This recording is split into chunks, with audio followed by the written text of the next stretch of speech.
Hello, everybody. Welcome back to yet another episode. Okay, so here's the thing. Last week, we talked about cuffing season, right? We dissected the cuffing season schedule, and you guys really liked that episode.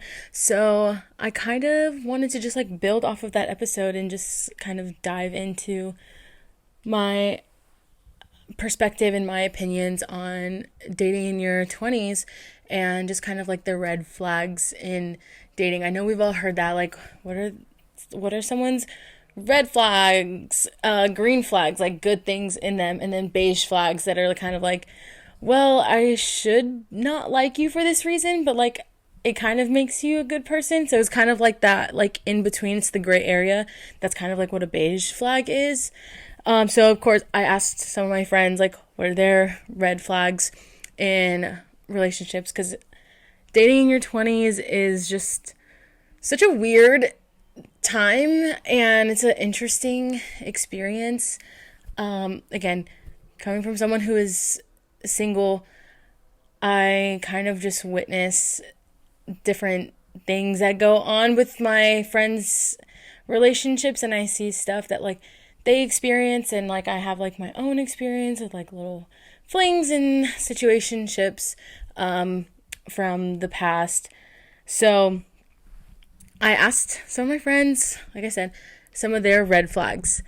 And one of the red flags that they said was when they say I love you immediately. And I am gonna agree with this one 110%, because in a way I feel like it's kind of like love bombing. And if you don't know what love bombing is, it's basically just when a person, guy or girl, when a person just overexerts their love, and whether it's verbally, physically, they kind of just overplay their emotions for you to kind of convince you that they are in love with you and that they have strong feelings for you, and then they immediately backtrack and the relationship ends. So that's kind of what love bombing is. So I'm gonna agree with when they say I love you immediately being a red flag, because I think it also is a sign of love bombing. And I don't know, maybe it's just me, but personally, I am not the type of person just to throw around the phrase I love you to people. And I don't think most people should just be throwing that phrase around. In friendships, I feel like people say I love you to their friends a lot, and they say it frequently. In relationships, the phrase I love you is a really big stepping stone. Honestly, use that phrase in relationships probably one time have I used that phrase in a romantic way. So another red flag is when they talk about their ex, which is another one I will 110% agree on, because it just rubs me the wrong way, and it kind of makes me think well, are you not over them? Do you still talk to them? Because I think it's just a sign of respect. I personally wouldn't be willing and open to talking about an ex with someone new. I think it also, if when people talk about their ex to whoever they're seeing currently, I feel like it kind of makes the other person feel like they have these certain standards and expectations to live up to. I think it kind of convinces the other person that they have to act a certain way, or oh, this person's not gonna like me because they think I'm gonna be their ex. And I think on the other end of that, if you are the person talking about your ex to somebody new, I think it also makes you look for qualities in your ex in a new person, which I don't think is healthy. I wouldn't want to be looking for someone who I'm obviously not with them for a reason. So why would I look for those same qualities in another person if it didn't work out with us? Because if this new person had all the old qualities of the old person, I would just be with the previous person. That's just how I think. I know there's some people who, on the other side of things, think that it's healthy to talk about an ex to the new person, so your new person can kind of understand like where you come from. And I think that's totally different than talking specifically about an ex. It's different when you talk about an experience that you had or things that have hurt you and changed you as a person and kind of play into your story of who you are today. So I think those are two different things. But again, that is also personal preference. Red flags are personal preference. Just because I think it's a red flag doesn't mean the next person will be. It's just, again, I guess like red flags can just be considered like an unpopular opinion. So another red flag is when they don't text for the entire day. And I am a firm believer in relationships is 90% communication, a healthy relationship. And this even goes for friends. Like, this isn't even just like romantic relationship. This is like also platonic relationships. Communication is 90% of any relationships. And I think if you can't have solid communication, then it's going to kind of push me away from you in a sense, because I think communication is one of the easiest traits to have, but it is also a two-way road. Communication on both sides needs to be upheld. And I think in the modern dating scene, that is where most relationships don't work. It's the lack of communication. And I know you guys see it in like videos you see online of people, they kind of dissect like where things went wrong in their relationships. And a common denominator in all of these videos and these relationships that fail is one person started to not communicate as well with their partner. And it's as easy as saying, hey, I have to do X, Y, and Z today. I will not be able to talk to you as much today, but at the end of the day, I would love to come see you, and I would love to call you and we can talk about our day. It's something as small as that. And that is kind of missed. It's a missed point a lot in relationships, and I don't think people realize how easy it is to just shoot a quick text like, hey, I'm not ignoring you. Hey, I'm thinking about you. We will talk sometime today. Because let's be honest, everyone is on their phones all of the time. So if you're not getting a text back from somebody, they are ignoring you, or they don't see you as important enough to send a text, because sending a text takes 10 seconds, 20 seconds. It doesn't take that long. So in my eyes, it makes me think that I'm not worth 10, 20 seconds of your day. There are 24 hours in a day, and I promise you, you have 10 seconds at the least to send me a text.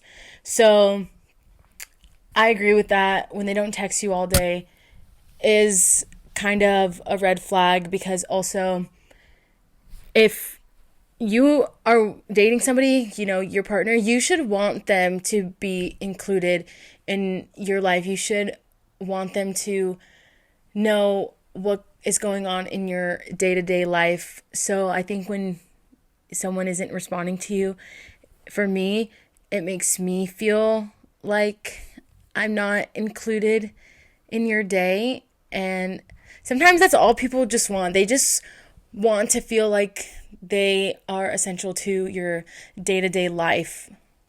So on top of all of these red flags, I think it's become kind of a thing to be like, oh, I noticed his red flags, but like I ignored them.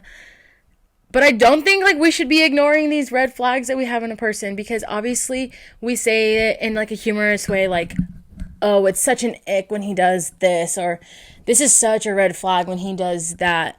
But it's like, you feel that way for a reason, so don't conform your standards because someone can't act properly, and it's okay to kind of step away from a situation if they aren't meeting your standards. And I found this poem from, it's a poetry book, so it's called She Is the Poem by June Bates, and I saw this quote that made me kind of think of this episode. It said, "Love whispered in my ear, and it said, you do not have to shape shift for me. It said, I take you as you are and as you will be. It said, I won't try to change you, but I will write out change with you. It said, I see you and I will never ask you to be less. It said, I'm sorry for making you wait." So basically what the quote is speaking to us is that we shouldn't change anything about ourselves, our standards, our morals, our ethics for anything or anyone. That what you want in a person will come and find you, and they will be the right person for you at the right time. You shouldn't have to change anything about yourself for the sole purpose of having a companion and having a partner, because at the end of the day, we have our standards for a reason, and you should not go any less than what you want out of somebody. Okay, so aside from personally asking my friends their red flags in a relationship, I also put up a poll because I wanted to see what you guys think about this topic. It's a very hot topic that I always talk about with my friends. So I put up a poll, and I got so many always talking about their ex, following their ex. Another one that I said, talking down on others to you because they could be doing the same thing to you. That one's okay. I love that one because it's true. If someone is constantly tearing someone else down behind their back to you, then they are not above talking down about you to someone else. Like, obviously, there are times when people do things that upset us and kind of like piss us off a little bit. But there is a fine line between just having something that irritates you and like genuinely picking apart somebody because you don't like them and you have an issue with them. So I think kind of recognizing how your boyfriend or your girlfriend talks about other people, especially if they claim to be friends with those people.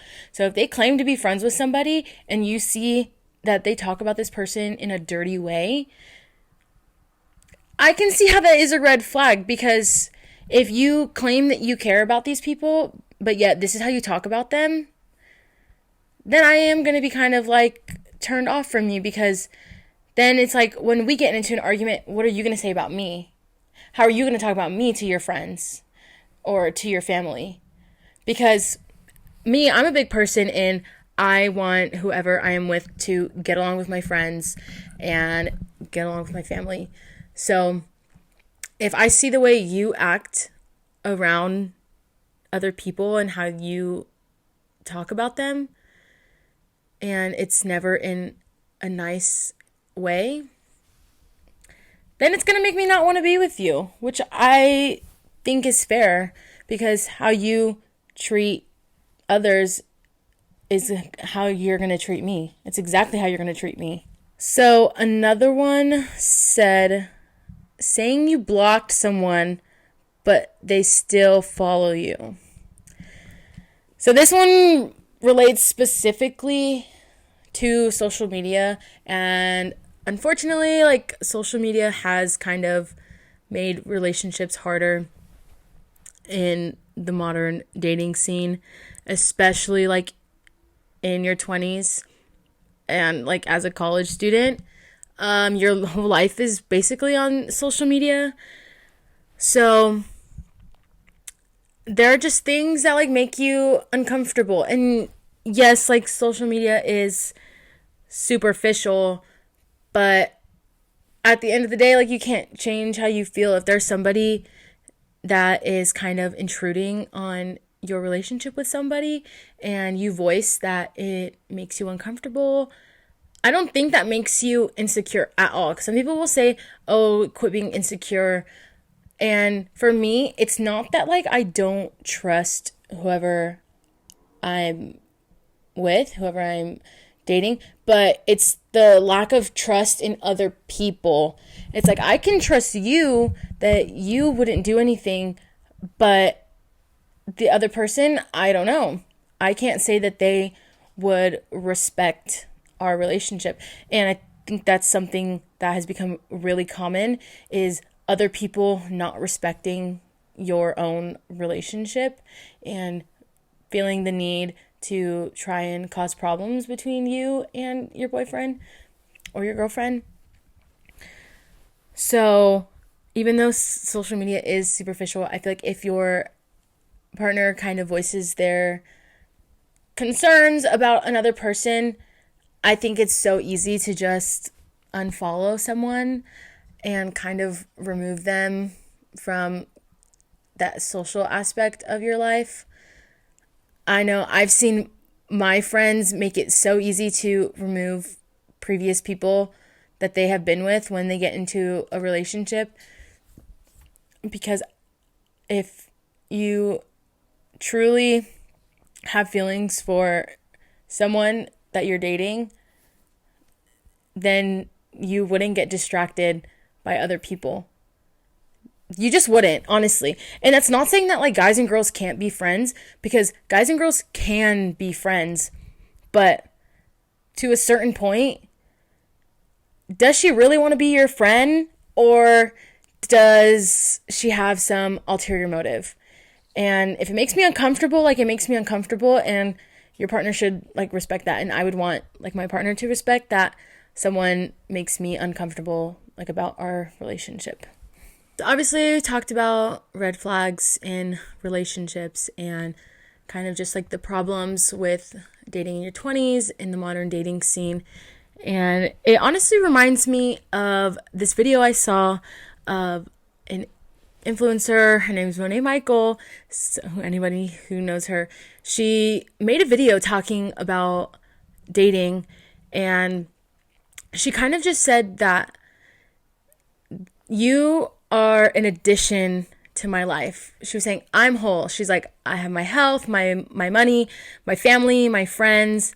And she was saying that whoever she's with will need to be an addition.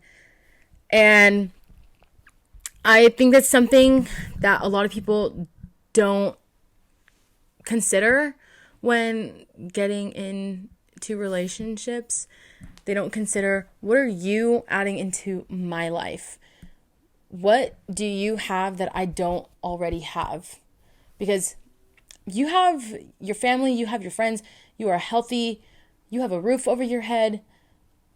What do I need to be with you for if you can't act right? If you have all of these things that I see as an issue, what do you truly bring into my life, and what gives you a reason to want to be in my life in that very close and romantic way? And it's something that I hope all of you guys kind of consider when trying to navigate this modern dating scene. Always remember that people should be an addition to your life, not a subtraction. They shouldn't drain the life out of you. They shouldn't drain your happiness, and they shouldn't hold you back from experiencing life and experiencing new things. They should want to push you to become better. This is your daily reminder to not change yourself for another person. The right person will come find you when you need them and when you least expect them. Okay, you guys, again, another fun week of sitting down and talking with you guys. I love interacting with you guys and asking these questions. So I will chat with you guys next week.